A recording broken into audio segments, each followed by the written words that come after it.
নোয়াখালীর মসজিদে কোরআনের কর্মসূচি গ্রহণ করে সেই কর্মসূচিতে ঘোষণা দিয়ে যুবদল এবং স্থানীয় সন্ত্রাসীরা সেই কর্মসূচিতে হামলা করেছে। অতীতের কার্যক্রমের কারণে ছাত্র সমাজের যে ধরনের কর্মসূচি প্রয়োজন, যে ধরনের আয়োজন প্রয়োজন, ইসলামী ছাত্র শিবির তার প্রতিষ্ঠা লগ্ন থেকে সে ধরনের কর্মসূচি পালন করে যাচ্ছে।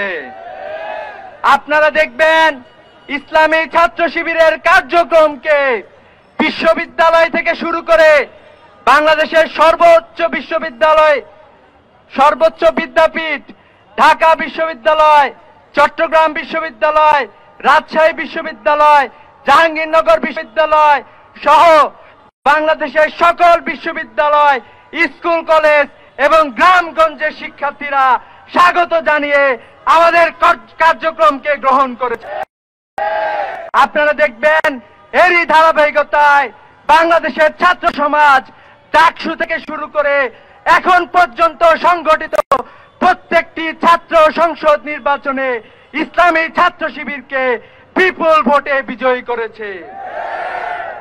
বাংলাদেশের ছাত্র সমাজ শান্তিপূর্ণ কর্মসূচিকে, গঠনমূলক কর্মসূচিকে তারা আস্থার সাথে গ্রহণ করেছে।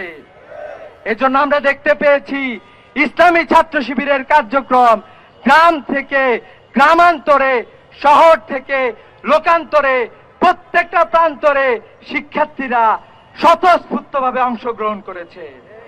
আপনারা জানেন ইসলামী ছাত্র শিবির একজন শিক্ষার্থীকে দুনিয়া এবং আখিরাতে সবচেয়ে বেস্ট হিসাবে গঠন করার জন্য কার্যক্রম পরিচালনা করে থাকে। আল্লাহ তাআলা আমাদের যে দোয়া শিখিয়ে দিয়েছেন, রব্বানা আতিনা ফিদ দুনিয়া হাসানাতাও ওয়া ফিল আখিরাতি হাসানাতাও ওয়া কিনা আযাবান নার। হে আল্লাহ, তুমি আমাকে দুনিয়া এবং আখিরাতে সফলতা দান করো। ইসলামী ছাত্র শিবির এ ধরনের একটি কার্যক্রম নিয়ে সামনের দিকে এগিয়ে যাচ্ছে।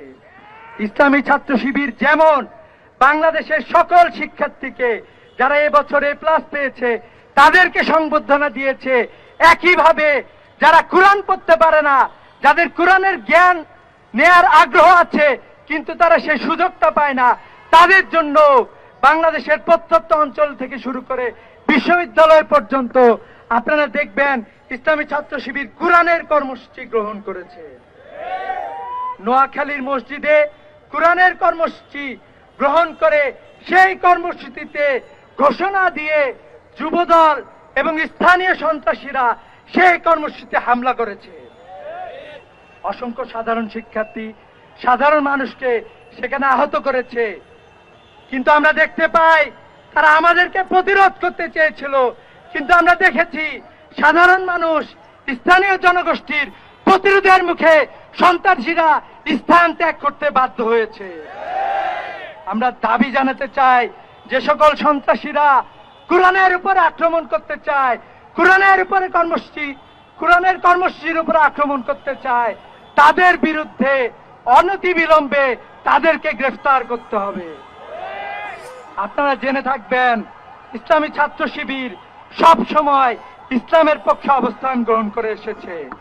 1985 সালের 11 মে আমাদের অসংখ্য ভাইকে চাঁপাইনবাবগঞ্জে কোরআন অবমাননার বিরুদ্ধে আমরা যখন রাস্তায় নেমেছিলাম, সে কর্মসূচিতে গুলি চালিয়ে আমাদের অসংখ্য ভাইকে হত্যা করা হয়েছিল। কোরআনের জন্য ইসলামী ছাত্র শিবির জীবন দিতে আগেও প্রস্তুত ছিল, আগামীতেও প্রস্তুত থাকবে ইনশাআল্লাহ। আমরা দেখতে পাই মসজিদে হামলা হয় আমাদের পার্শ্ববর্তী রাষ্ট্রে, যে রাষ্ট্রে মসজিদ ভেঙে মন্দির নির্মাণ করা হয়, যে রাষ্ট্রে সাধারণ মুসলমানদেরকে তাদের ধর্ম যথাযথভাবে পালন করতে দেওয়া হয় না। কিন্তু আমরা একই ধরনের কালচার দেখতে পাই বিগত ফ্যাসিস্ট সরকারের কার্যক্রমে। আমরা দেখতে পেয়েছিলাম ঢাকা বিশ্ববিদ্যালয়ে প্রোডাক্টিভ রমাদান প্রোগ্রামে তারা আক্রমণ করে আমাদের বিশ্ববিদ্যালয় শিক্ষার্থীদেরকে আহত করেছিল। একই কার্যক্রম আমরা বিএমপি মাধ্যমে আমরা দেখতে পাচ্ছি। আমরা বলতে চাই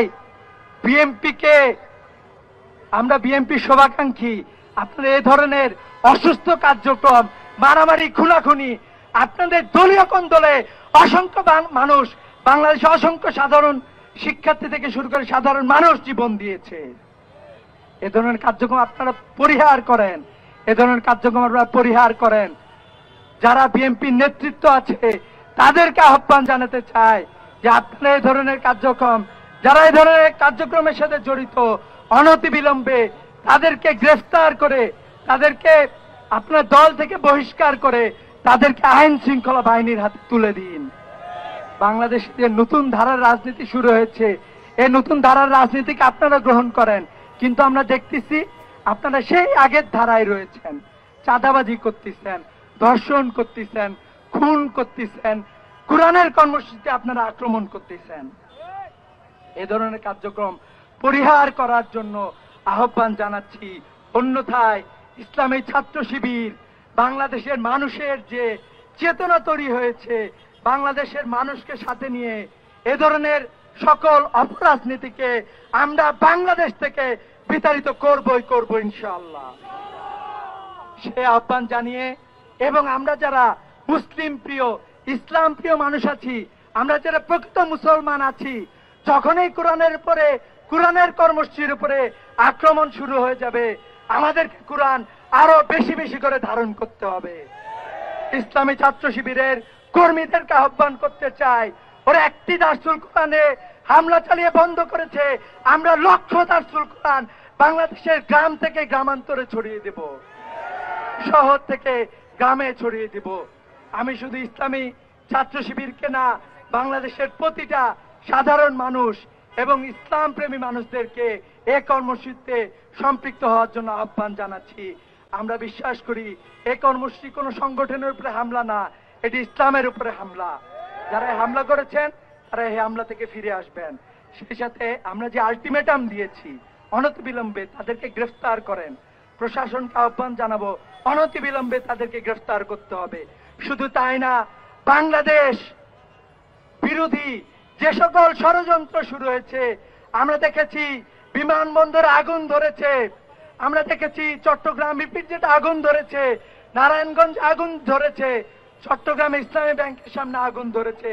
বাংলাদেশের গুরুত্বপূর্ণ এক একটি প্রতিষ্ঠানে কারা আগুন ধরাচ্ছে, অনতিবিলম্বে তাদেরকে গ্রেফতার করতে হবে।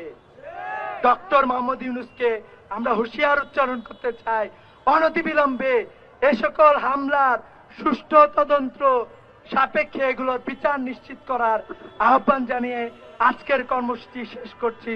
আসসালামু আলাইকুম।